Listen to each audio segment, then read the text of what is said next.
Na rubrica de hoje vamos falar-lhe das medidas de controlo da pediculose, mais conhecida por infestação por piolhos. Um problema muito frequente em Portugal, e tenho comigo o enfermeiro Pedro Melo. Senhor enfermeiro, como eu acabei de referir, a incidência tem vindo a aumentar no nosso país.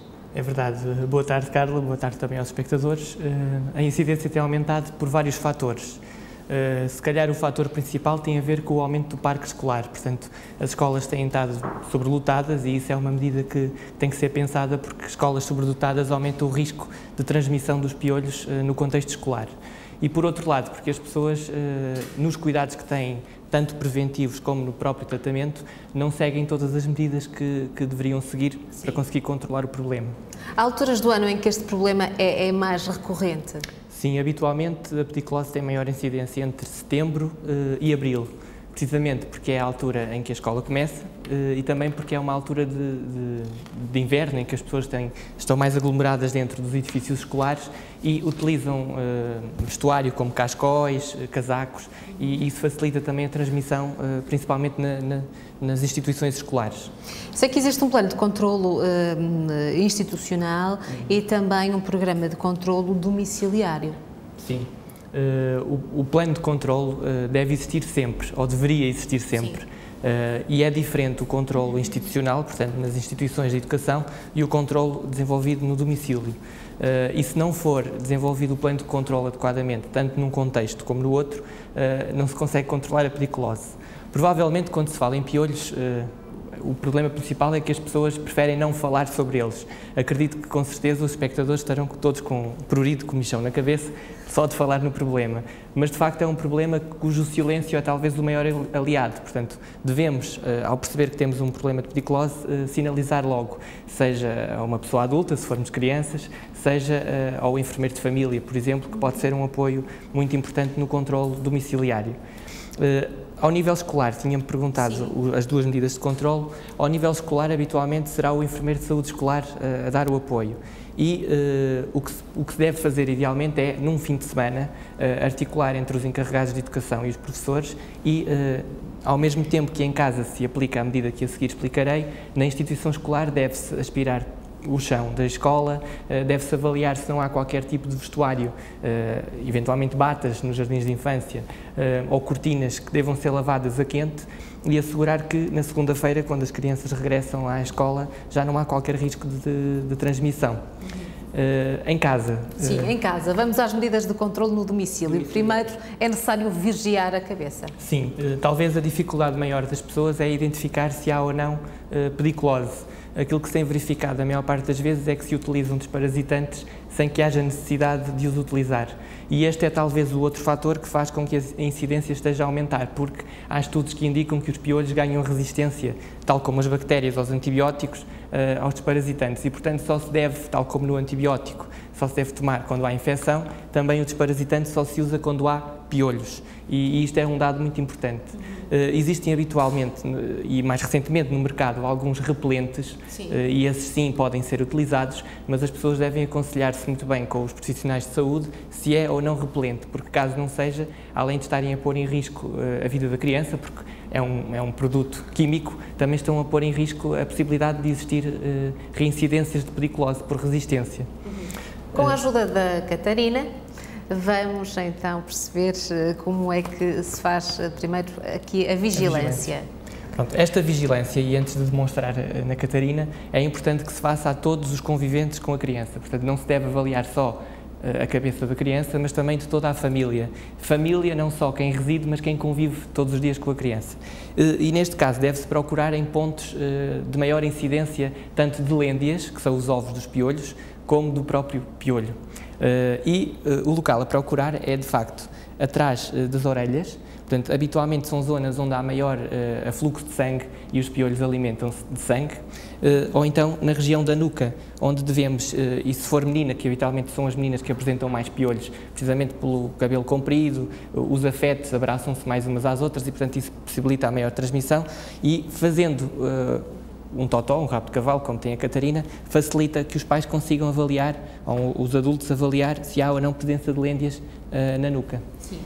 Neste caso, a Catarina não tem pediculose, mas o que os pais devem procurar é o seguinte: só se utiliza desparasitante, seja ele qual for, se houver mais de 10 lêndias junto ao couro cabeludo ou na presença de piolhos. Se as lêndias estiverem afastadas, significa que já é uma pediculose antiga e, portanto, basta utilizar o pente de dentes finos. Há vários tipos de pentes no mercado, o mais conhecido é talvez o pente de plástico, mas existem atualmente no mercado pentes metálicos que inclusive são pediculicidas, que matam os piolhos, e ovicidas, que também matam as lêndias. Sim, e basta o uso do pente nessa Nesses situação? casos, sim. Não é preciso usar usar shampoos, nem loções, nem qualquer outro tipo de desparasitante. Depois, e se ainda me permitir, no domicílio é preciso ter outros cuidados adicionais que provavelmente são aqueles que fazem com que a pediculose não se controle. Além de aplicar o desparasitante, no caso da presença de piolhos, no mesmo dia deve-se lavar a roupa, inclusive é da cama, a mais de 60 graus, porque se não for a mais de 60 os ovos resistem. Deve-se aspirar os sofás, os tapetes, todos os locais onde a criança esteja presente, porque os piolhos conseguem viver 3 dias sem alimento. Portanto, se tiver um piolho num sofá ou no banco do carro, que é habitualmente o local que as pessoas se esquecem, a criança voltando a sentar-se, o piolho sentindo o odor do sangue, volta a subir para a cabeça e a multiplicar-se. Portanto, é um dado muito importante.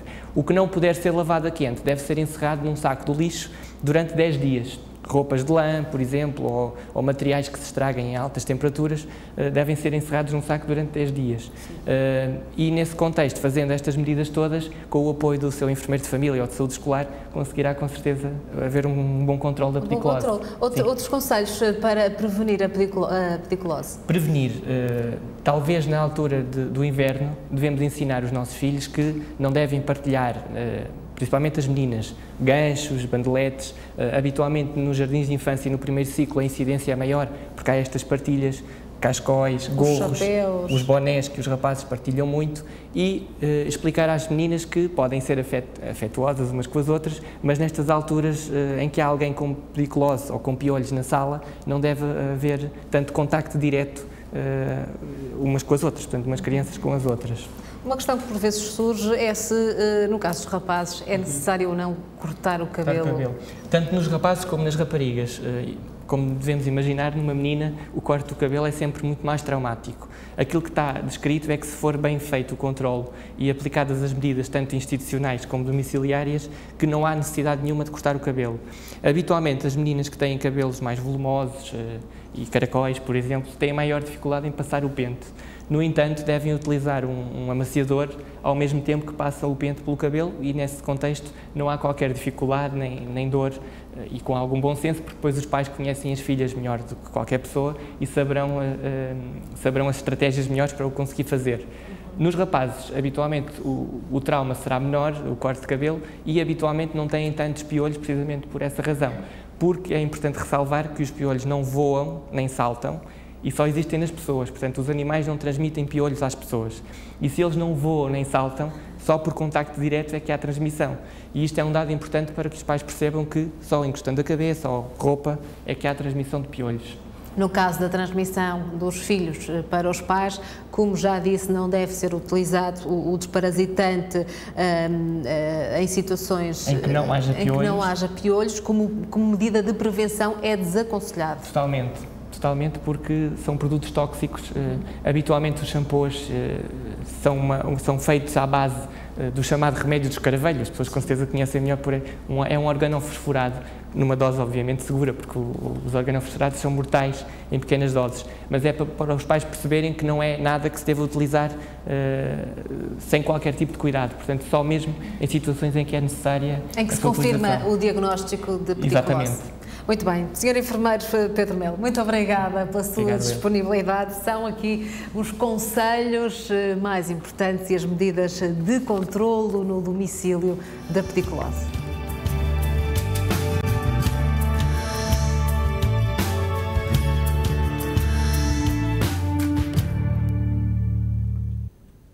Foi a rubrica Enfermeiro ao Domicílio, habitual às quartas-feiras aqui no consultório do Porto Canal. Quanto a nós, seguimos agora em frente para um curto intervalo, mas voltamos já de seguida com o Dr. Ribeirinho Soares.